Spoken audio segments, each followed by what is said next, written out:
Yes, the fifth horseman of the apocalypse, which was never mentioned, or which should have been mentioned.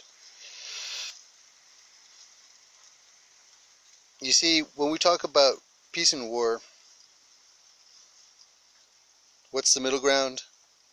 Like with good and bad, good and bad are kind of the middle ground in between better and worse. We have these words to describe these concepts that we have, these notions we have as human beings. So what then is the middle ground between peace and war?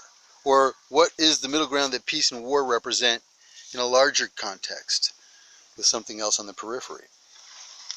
Because I don't really believe there is. I mean, peace treaty or ceasefire?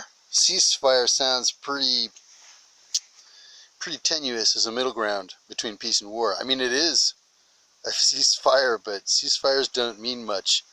And peace treaty? Ask yourselves. Anybody who's read a history book, please go ask yourself. Did you ever remember reading about any peace treaty that lasted more than 30 years, 40 years? Do you remember reading about any long-lasting relationship between the Greeks and the Italians, the Romans, or whatever? You know what I'm saying? I mean, like, so my point here is, we're always told that, oh, you need to be diplomatic. Oh, you can't speak that way to me. Blah, blah, blah, blah. Why? If you try to steal $300 million from me, what way do you think I should speak to you? If you're looking to hurt me because you're my enemy, do you think I mean, yeah, I guess if I'm Jesus, I'll be coming at you with butterflies and flute music and, dancing elves or whatever the hell. And, want to pat you down and throw flowers at you. But if you're trying to hurt me, I'm not that perfect individual. And so chances are I'm not coming at you with, like, rainbows and butterflies and flute music. If you're trying to hurt me and steal $300 million from me, there isn't really even much reason for me to be, quote-unquote, diplomatic with you. Which leads me to the hypocrisy part, the fifth horseman. You see, because there's all these people who say, oh, let's have diplomacy. What is diplomacy? Let's consider diplomacy, for example, for a moment, as part of that middle ground between peace and war. That ceasefire part, the peace treaty part. What is diplomacy really? Except for the timely posturing to distract your opponent or your enemy so that you can better position yourself while they're not watching or caught off guard. Diplomacy is this concept which is false and hypocritical. Because almost each party, every time in the history of humanity, whoever, Jew or Arab, Roman or Greek, Alexander the Great versus the kingdom in Kerala and in India, I mean, diplomacy was only used to be able to better position your army to strike your opponent down all the more easier. And so really, I don't hold much faith in diplomacy as a valid concept, except for if you're a hypocrite.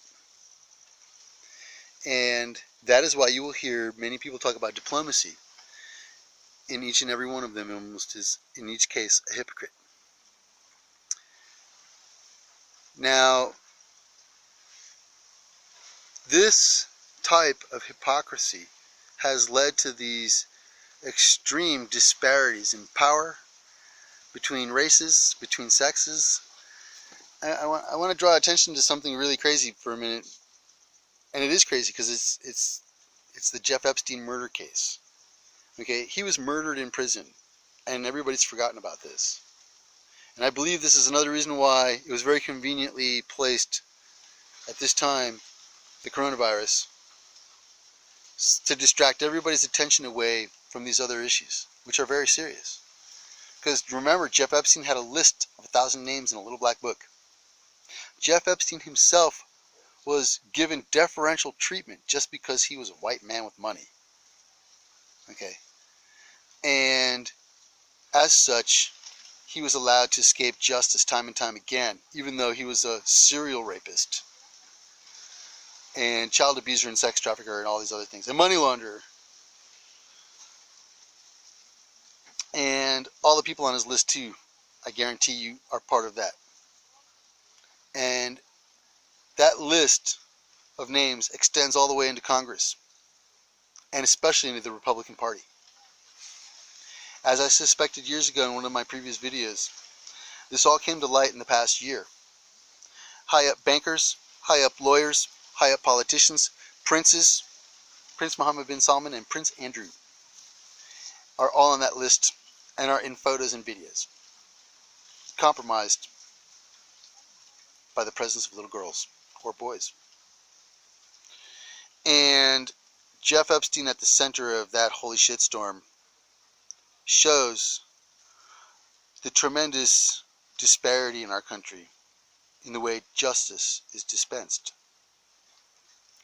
And the fact that William Barr and Donald Trump are in power right now as Attorney General and President, creating more corruption and creating more disparity and creating more deferential treatment, is only testimony to the deep-rooted, institutionalized hypocrisy that exists in our country today.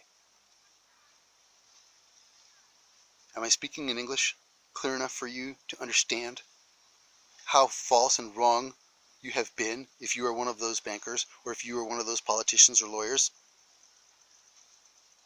Do I need to point out the similarities between you and the Sadducees and the Pharisees of Jesus' time? Because if that's who you want to be compared to, because that's who you're setting yourselves up to be compared to, then you are the villains in history.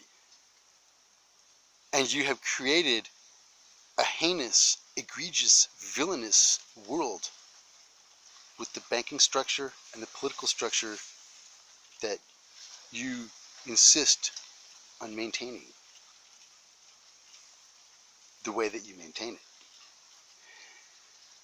So, unless great change comes about as a result of the rejection of this type of hypocrisy, the world will continue to suffer until something or someone or an army comes along to change these things.